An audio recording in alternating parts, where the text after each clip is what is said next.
recorded now. Thank you. I appreciate the reminder. Okay, and so kind of moving on from this, let's talk about losses, because we talked about profit. Now let's talk about losses. This slide right here on short-run losses and shutdown, you've seen this before. You've seen all of this information before because it was exactly the same under perfect competition.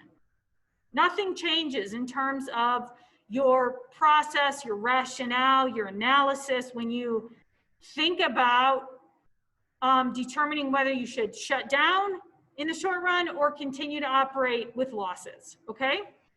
If price covers your AVC, the monopolist will produce in the short run. So if you're at least covering your AVC and perhaps part of your fixed, you would continue to operate in the short run. We don't know what you would do in the long run. It's still that same deal as it was with perfect competition, where I can't really tell you what the long run will hold. All I can tell you is what's going on in the short run. So, but if the monopolist can't cover their AVC, they will shut down at least in the short run. So if you're not even covering your AVC, let alone your fixed costs, all you're doing is increasing your losses, and you don't want to do that, okay? So if price is greater than ATC, we end up with an economic profit, great. If average total cost is greater than price, but price is greater than AVC, so our price lies between our two cost curves, our AVC and our ATC, we're losing money, but we will produce in the short run. If our price is less than AVC, if we're not even covering our average variable cost, we'll just shut down. So this is exactly what we talked through under perfect competition when we made the same consideration, okay?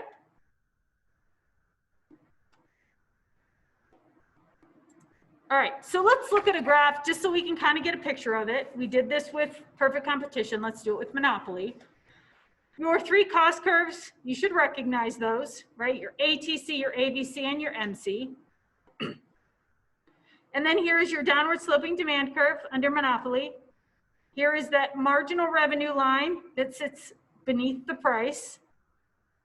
And then we just go through kind of that three-step process that I keep talking about. Find your MR equals MC. That's always the first thing I do. So here we are at point E, right?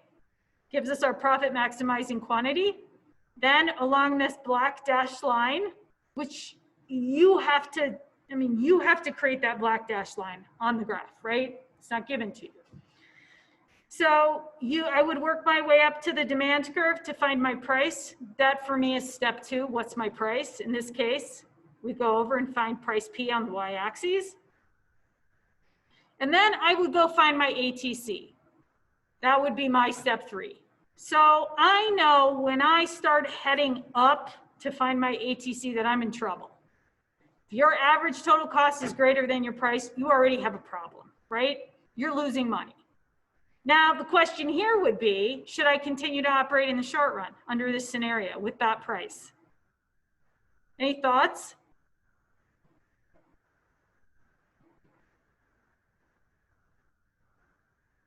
Would you continue to operate at price P?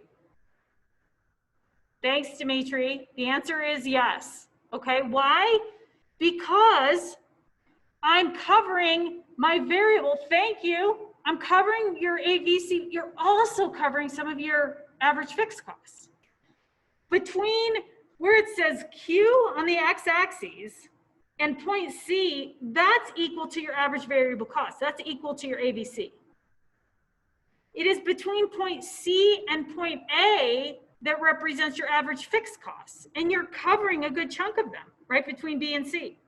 And so you're not only covering your AVC, you're covering some of your fixed costs as well. Yeah, so perfect answer, Dimitri. I would find my loss, the area of my loss between my price and the ATC, right? You sort of shade in that rectangular area. Your right margin of that area is always going to be at your profit maximizing quantity, right? Between price and ATC. And then you just go straight over horizontally to the, to the y-axis that's going to have all your pricing information on it, right? So it's that area there.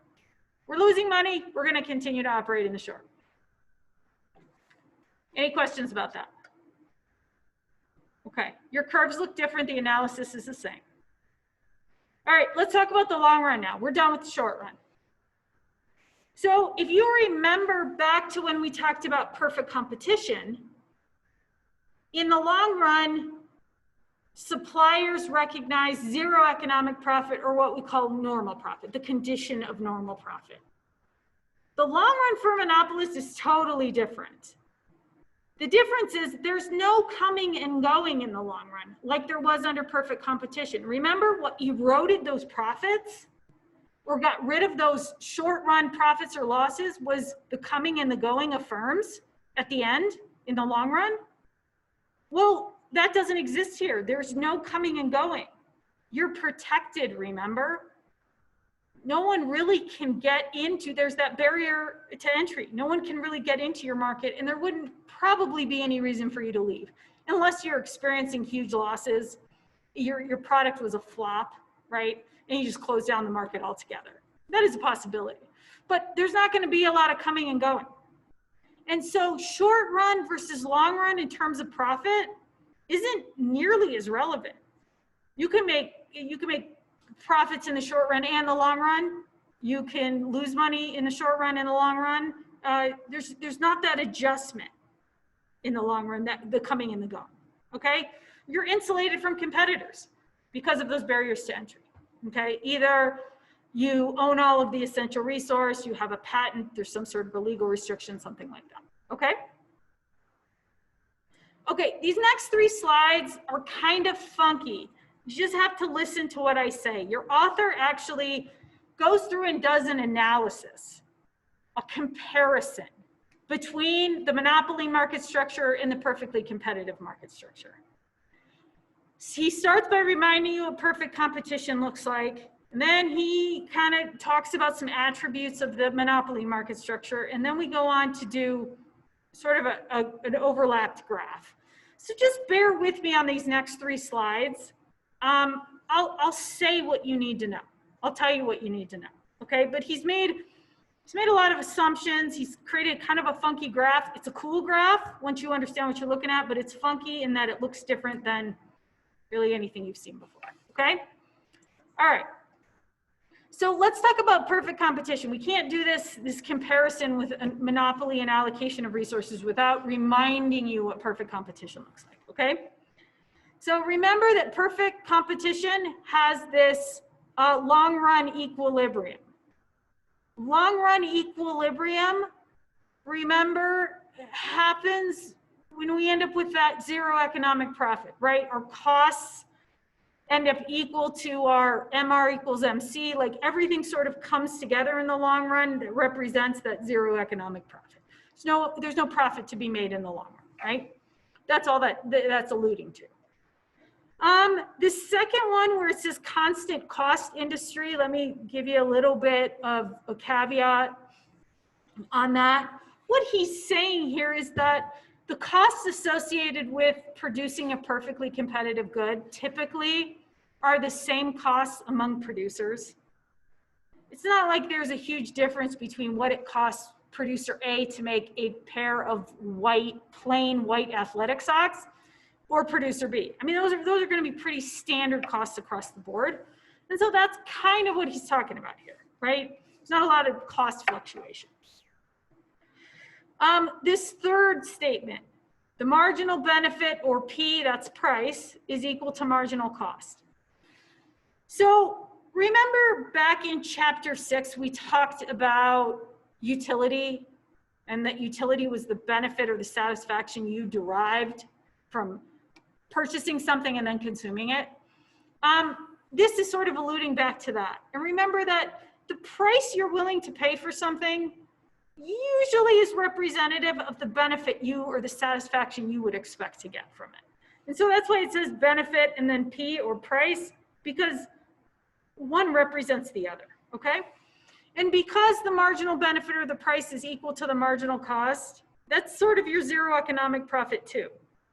What that basically says is that we pay for goods in that type of a market the benefit we would expect to receive, which is not that great, right?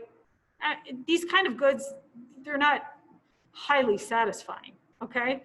But that's equal to the cost of producing it, which is very efficient in terms of a society, right? It's productively efficient.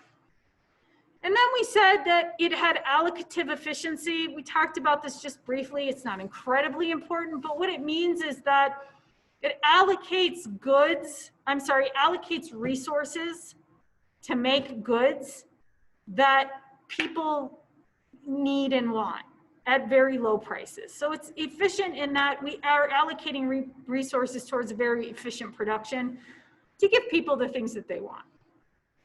It maximizes social welfare. Here we're talking about consumer surplus, right? So it leaves a lot of money in consumers' pockets. That's good for an economy. It's great for an economy. And that comes in sort of in terms of lots of consumer surplus available in that type of a market structure. Consumer surplus, the difference between what some consumers were willing to pay and what they actually had to pay, right? All right, so this is kind of a recap of some attributes of perfectly competitive market structures. Now let's compare that to monopoly market structure before we throw some things on a graph together, okay?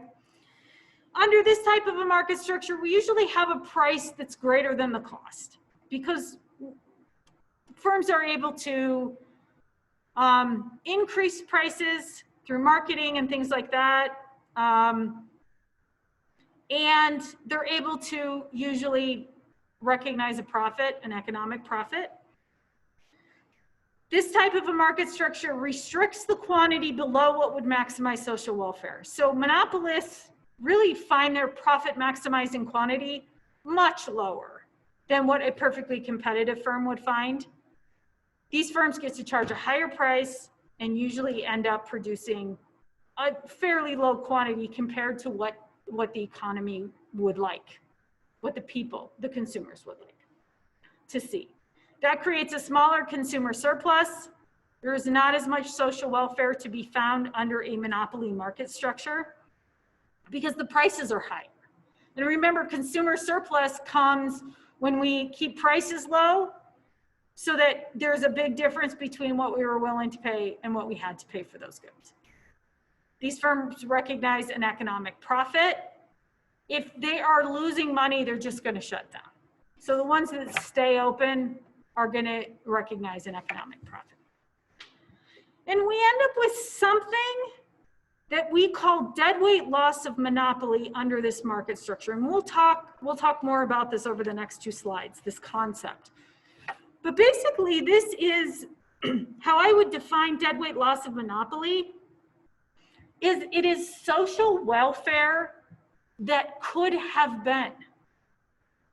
It is social welfare that under some different market structure, perfect competition is the only other one we have right now. So let's say compared to perfect competition, we get so much less consumer surplus. This deadweight, and you're going to be able to see it here in a graph in just a minute, is that social welfare that could have been if this good was sold in a different market structure. But because it's a monopolized market structure, it doesn't get to be. We estimate that people in our economy spend 1 to 5% of their income on this deadweight loss of monopoly. Essentially paying more for a good because it's sold under this type of a market structure than if that good had been sold under a different market structure. Well, that's kind of a big range because it's kind of hard to estimate deadweight loss, and I'll do an entire slide about that here in just a minute. But deadweight loss is really the problem with the monopoly market structure from an economic perspective, okay? Let's just hang on to that. And let's look at this graph. Let me kind of show you what this graph is trying to illustrate, okay? Again, I told you this was going to be a little funky. This downward sloping demand curve that you see is the market demand under any type of market structure, okay? Because remember, your overall market is still going to have a downward sloping demand curve and likely an upward sloping supply curve. That's going to be a normal market. Well, this downward sloping demand curve, no matter what market structure, your market's going to start out with a downward sloping demand curve typically, okay? Oh, sorry. This marginal revenue line, right, that's for monopoly. That's why it says MRM, marginal revenue monopoly, okay? Because only a monopoly would have such a marginal revenue line or curve. Then you can see a quantity that says QC and QM. That's the quantity under perfect competition and the quantity that would be provided under monopoly market structure. And then over on the price, on the y-axis, you can see PC, price under competition, perfect competition, or price under monopoly is your PM, okay? Then you see sort of that perfectly horizontal line that says it's your cost curves. Well, that's kind of confusing, right? Because when we've looked at cost curves up to this point, we're not looking at a perfectly horizontal line. Your author has taken some liberty here to sort of simplify this model so we can do some analysis here. I do not want you to overthink this at all. What I want you to do, you will see this again, this graph on your exam. What I want you to do is just write down sort of the analysis we're gonna do on this graph and not get caught up in different points and curves and lines and stuff. Focus on the quantities, focus on the prices, and focus on the shaded areas in the middle. And I think you're gonna be fine. You just have to trust that that is the quantity and price that would be produced and the price that would be charged under competition. And you just have to believe me that that would be the quantity and the price that would be produced under a monopoly market structure. If you can just take my word for those two things, this analysis isn't that confusing, okay? You can see that under a monopoly market structure, less would be produced at a higher price. That makes total sense, okay? All right. Under a perfectly competitive market structure, this entire shaded area, all three colors, the blue plus the yellow plus the pink. So basically triangle A, C, PC, if you can just sort of envision that big, huge triangle, that would all be consumer surplus under a perfectly competitive market structure.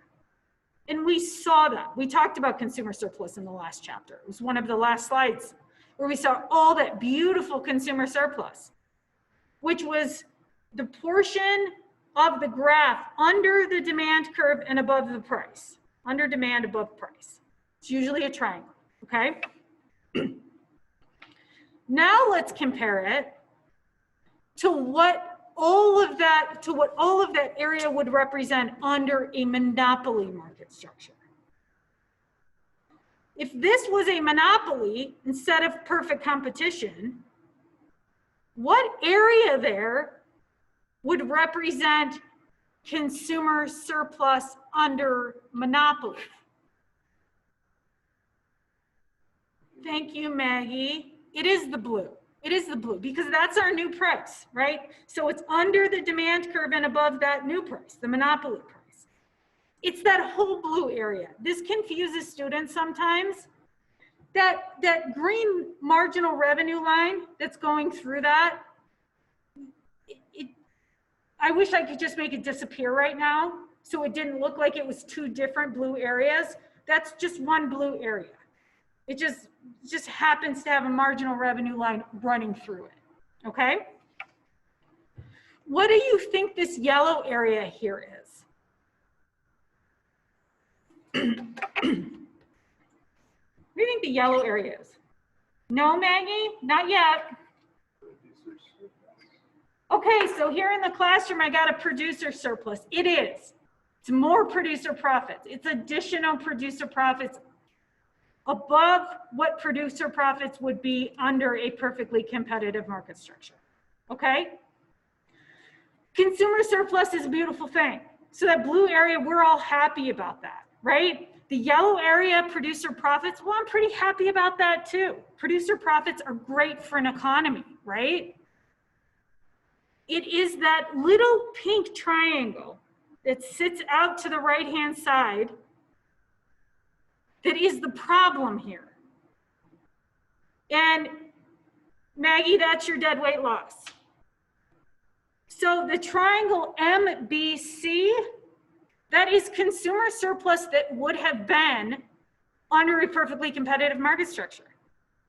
But because we now have taken this good and sold it under a monopoly market structure, it's like that part of the graph doesn't even exist anymore.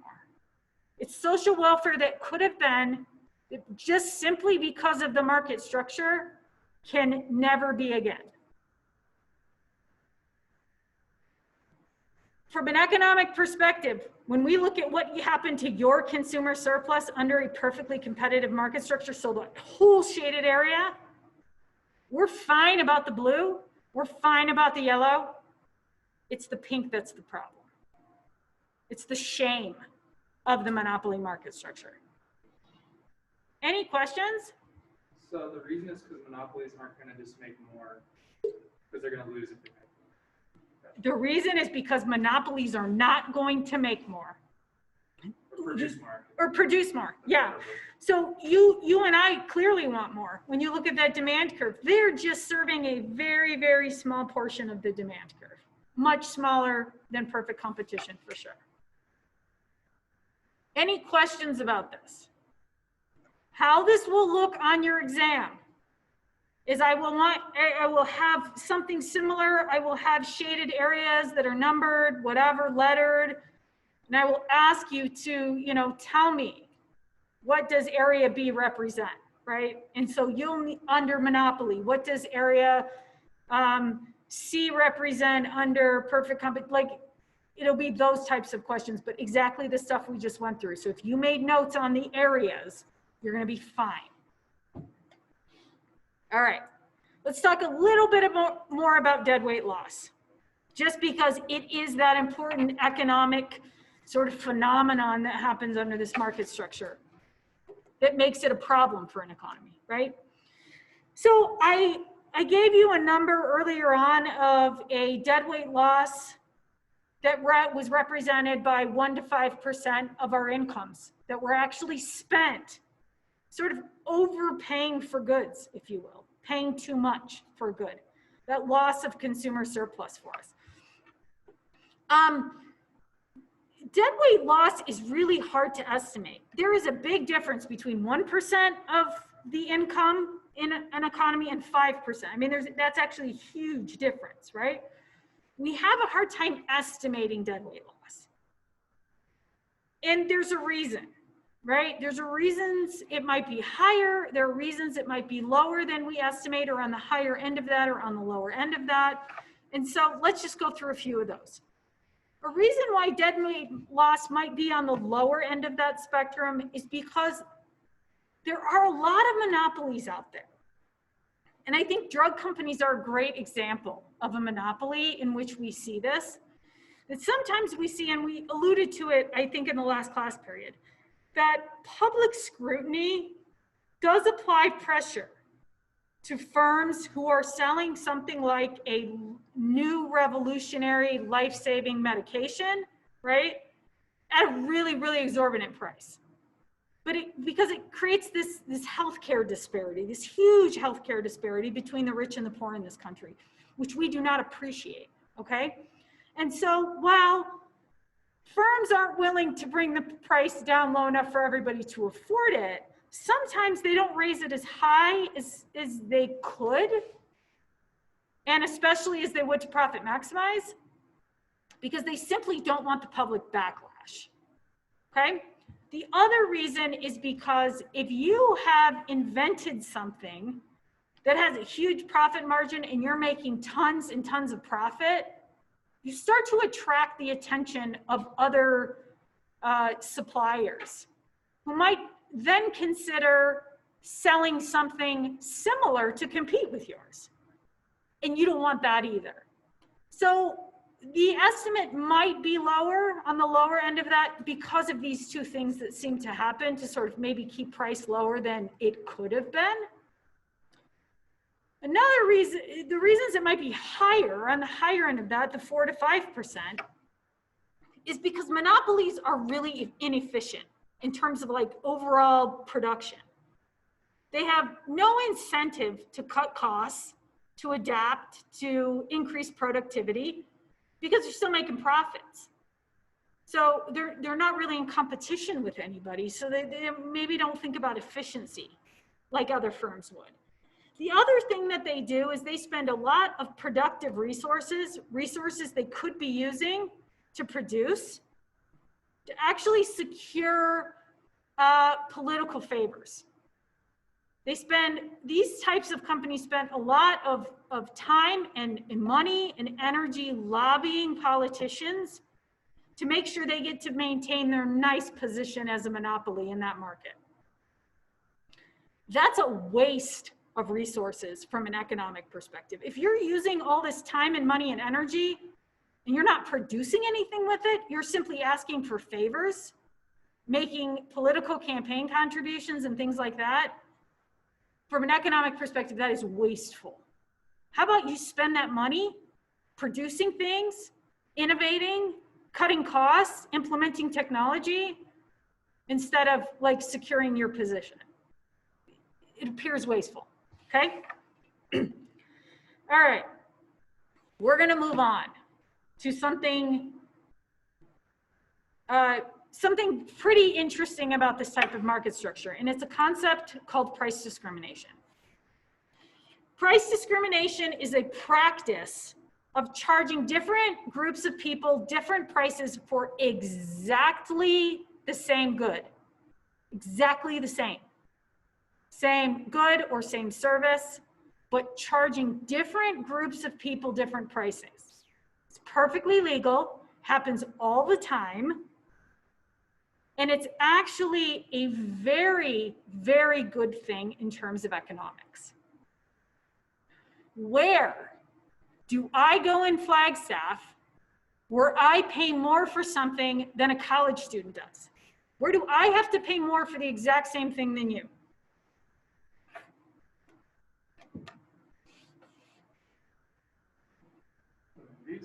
The movies, great example. Where else? Where do I pay more than you?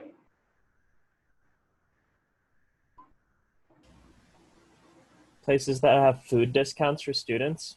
Thank you. Any place that has a student discount, right? Why do you get, thank you. NAU games for sure. Library, yep. Why do you, why do you get a lower price than me? How does this make sense? Why do you get a lower price than me? What's the rationale? The demand is higher at a lower price, so more students go. Okay, the demand is higher at a lower price. Because college students are usually going to be in debt. Okay.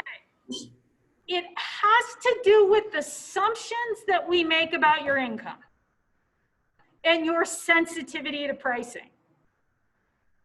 So what are the other groups that get discounts besides students? Seniors. Military. Skogan. Old people, yes, we call them seniors. Children, thank you. Those are the groups. So if we're thinking about the movie theater, which actually is a really good example, because they put it right out there, right? It's not a percentage or whatever. They just put the price up there, and it says, you know, adult, senior, student, child, right? Has all of that. The reason that those other groups pay a lower price is because they have a different price elasticity of demand. Groups have different sensitivities to price. Now, I didn't add military. Military do get a lower price, but it's for a different reason. It's patriotic, right? It's a thank you for serving the country. It doesn't necessarily have as much to do with price elasticity of demand, whereas other groups it does. You have students who usually are on a limited budget, many times surviving on debt, student loans and things like that. You have seniors who have fixed incomes, and you have children who have no incomes at all, right?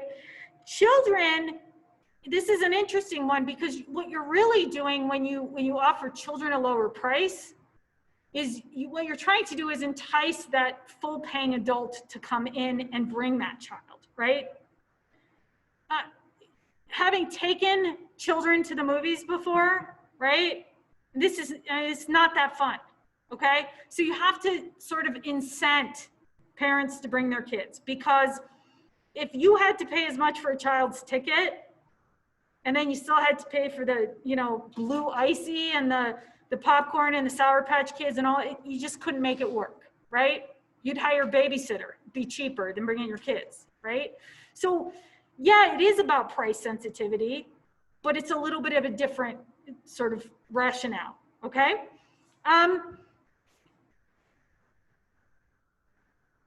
This price discrimination concept is done to increase profits.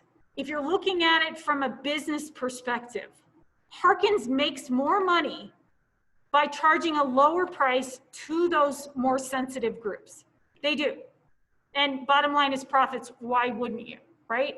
But from an economic perspective, it's bigger than that. It's more beautiful than that, in that it actually does end up increasing social welfare or consumer surplus. This is the worksheet we're gonna do on Monday, okay? It increases consumer surplus and actually helps to decrease that deadweight loss. So from an economic perspective, we get more people, more goods at lower prices, and at the same time, we increase profits for the firm. Yeah, it's a win-win-win-win, right? Okay. The conditions for price discrimination. Conditions have to exist in order for this practice to occur. The first thing is firms must be price makers facing a downward sloping demand curve. Harkins is a monopoly in Flagstaff. They face a downward sloping demand curve. That makes perfect sense. A perfectly competitive firm wouldn't do any price discrimination because they're a price taker, right? So they couldn't change their price. That wouldn't work out, right? So the firm must be a price maker. There must be at least two different groups, two very specific identifiable groups with different price elasticities of demand. You have to be able to charge each group a different price, which means you need to be able to identify your groups. We do that by making people, Harkins being our example, or many places, right? You have to show an ID to prove you are in that group. So you have to produce your student ID, right? To prove you are in that more sensitive group. You have to produce an ID to show that you're over 65, that you are in the military, and children, well, it's more of a visual identifier, right? So you got to be able to differentiate between your groups, which is easy to do when you actually get to see them and if you make them produce an ID. And you have to be able to prevent the lower price group from reselling the product. So while it's exactly the same product, you have to try and create a situation, if you can, of preventing one group, the lower price group, from selling to the higher price group. Now you can't, I mean, if somebody really wants to, they can, but if you think about Harkins, what does Harkins do to theoretically keep that from happening? You've got the stub ripper guy, exactly, okay? Now, I'm not sure how much that person, the stub ripper at Harkins is analyzing every ticket, but theoretically, right? They should be looking at the ticket, which actually says child, military, senior, student, or adult on it, and should be doing some sort of a quick, right, gauge of that. Now, who's to say I'm not a student, right? But I think for the most part, right, your student would have a certain demographic, your senior would look a certain way, your child would look a certain way itself, okay? So theoretically. And they also do things like where they sell the ticket and where they take the ticket, there's a very short physical distance, right? Where would you stand and resell Harkins tickets? There's not really a good place, right? So, and it's not that much money, so. All right, so let's check this out.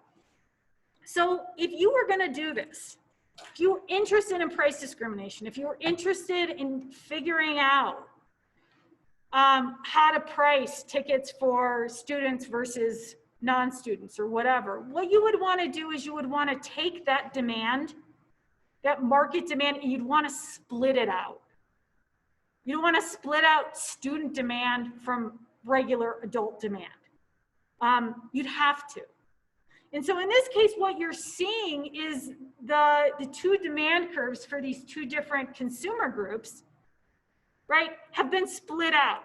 They were one demand curve, and now that all that information's been separated. And we have the information from the less elastic group, or sort of the group that doesn't respond so much to changes in price. And then B, or the second one, is your more price sensitive groups. And you can see that demand curve sits much lower, right? They're much more sensitive to pricing. They're willing to pay a whole lot less for that, whatever that good is, right? You do your sort of profit maximizing analysis twice. You do it on both of your groups to figure out where that perfect pricing would be for your different groups. So Harkin's doing this with adults, with seniors, with children, with students, with military. They're doing it for all of their different groups and setting the prices accordingly. The only exception might be military, in which they've just decided what would be a discount that maybe Harkins as a corporation could afford and might be meaningful to the veterans or the military to come in, right? That would be the only exception, but they're doing this for all of those groups, analyzing demand. Again, this looks kind of wonky because we have that perfectly horizontal cost curve. Don't overthink it. We're just keeping it as a simple model. So yeah, don't overthink it. So you can see here, 400 is the profit maximizing quantity for the first group, and we would charge them $3 per ticket. And then we would do the analysis for the second group. We would sell 500 tickets and charge a price of $1.50. And again, break this out, find all of our different prices, and figure out where we would profit maximize with each one of our groups, which actually is a better way to figure out profit maximization than looking at just one single demand curve and throwing all of those elasticities into one. Doesn't really make sense if you're interested in profit maximizing, okay? Any questions about this? This is a good thing.